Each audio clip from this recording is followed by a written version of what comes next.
Hello and welcome to Off My Bridge. My name is Guy, and as per the poll, which I put up on the YouTube community post, you voted that fixing Star Trek Generations, the movie, was something that you were kind of interested in. So, well, that's what we're going to carry on doing. Now, if you haven't watched last Fixing Generations, I suggest you're going to have a look at that first to give you context as to what we're trying to do.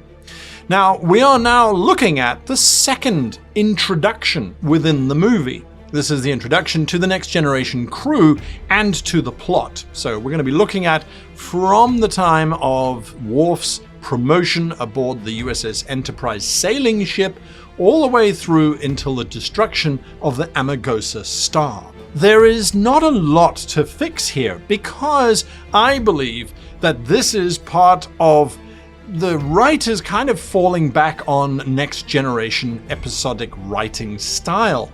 And it's really good. There's lots of lovely little commentary, little throwbacks to things, but there is a gigantic miscarriage of justice.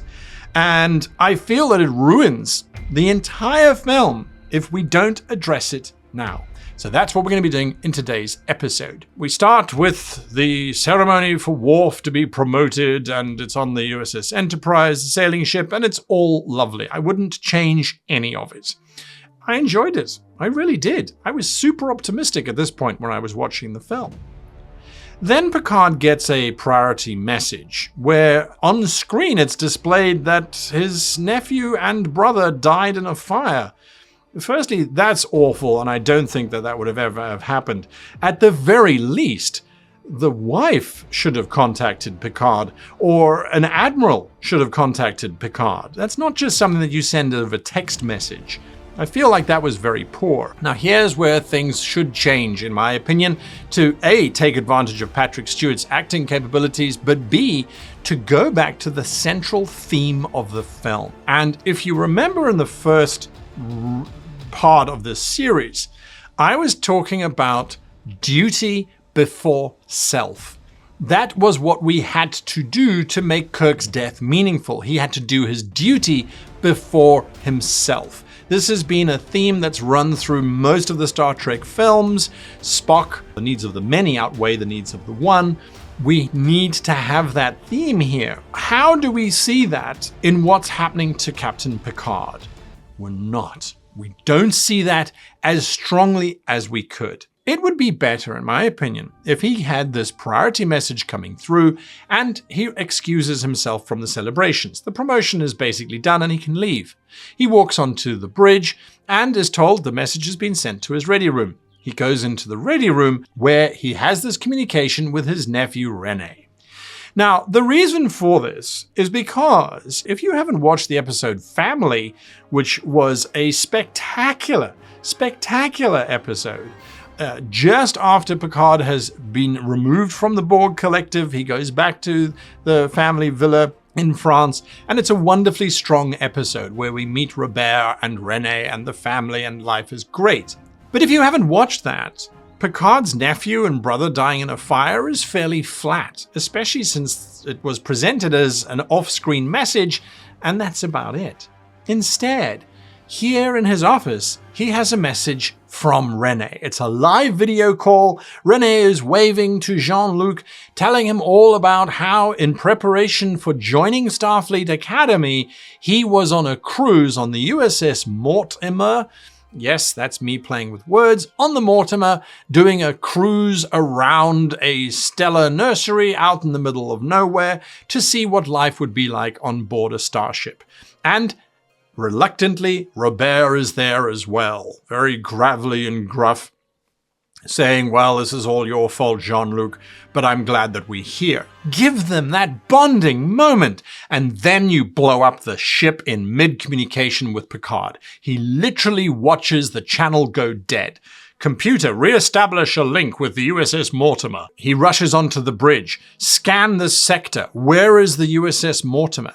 Someone on the bridge could then scan and say, sir, I'm not detecting the USS Mortimer. I'm not even detecting the star that they were orbiting. What do you mean you're not detecting the star? Helm, lay on a course for that sector immediately. Captain, it's going to take us at least 3 days to get there. They're on the other side of the quadrant. I don't care. Lay on a course. And as they are doing that, that's when everybody else comes onto the bridge. Red alert is going on. Something has happened to the USS Mortimer. His nephew has been lost. The gravity of it starts to hit him. But then we get the next call, the distress call for the Amargosa star. Now Picard is torn. The Amargosa star is under attack. The USS Mortimer has been obliterated and it's going to take them 3 days to get there. He's torn. He has this moment. Inform Starfleet of what's going on. Set a course for the Amargosa star. Maximum warp. Number 1, I'll be in my ready room. Boom.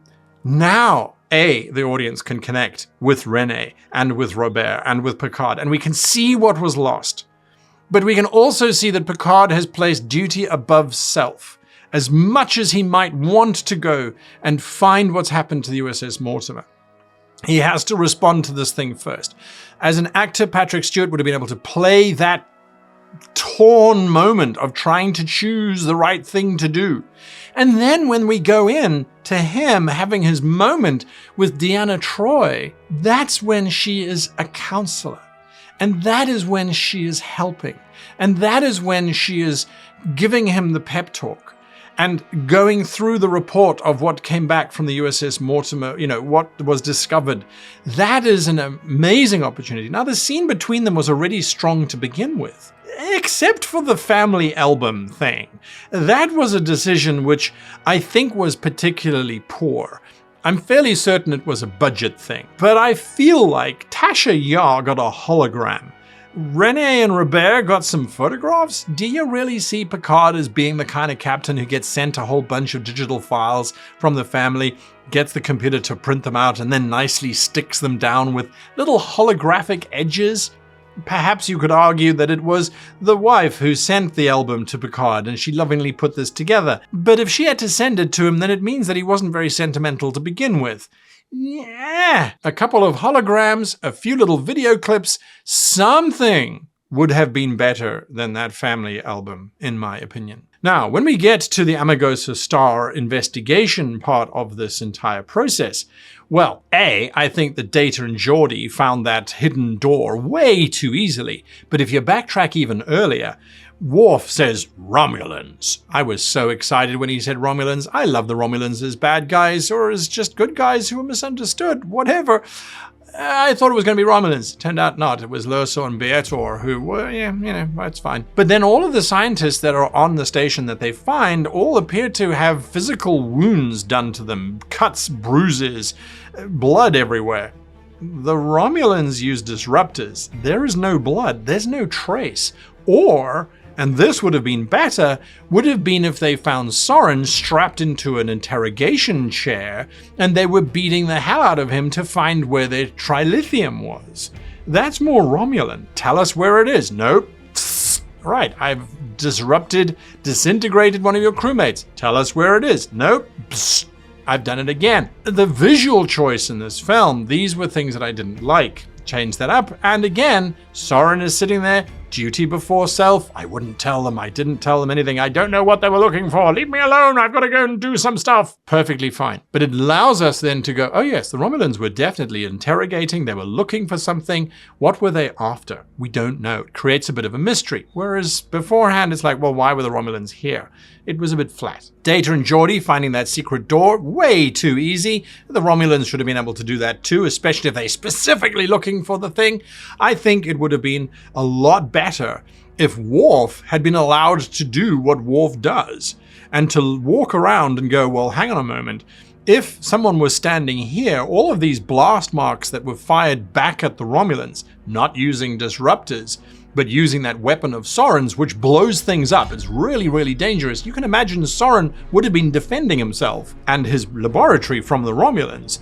Well, if he was standing here and he shot against the walls at the Romulans, or at least if you see the blast marks, you can work out where he was standing. He was standing in front of this wall This wall is absolutely of no value whatsoever. Why was he defending this area? Why was he stuck here before he was taken prisoner? The Romulans didn't follow through, but Worf should be able to. Let's give Worf a moment to shine. Worf shines. He discovers that Soren would have been standing here. Now Data and Geordi can arrive with the humor and the jokes and all that kind of wonderful stuff, which I really enjoyed, and then they open it up and they find it. Everything then can play through exactly how we would want it to play through, which is what they did in the film. So I wouldn't change any of that. The Klingons decloaking, refusing information, all that kind of stuff plays out exactly how we would want it. And then the destruction of the star is perfect. But now we have Picard faltering.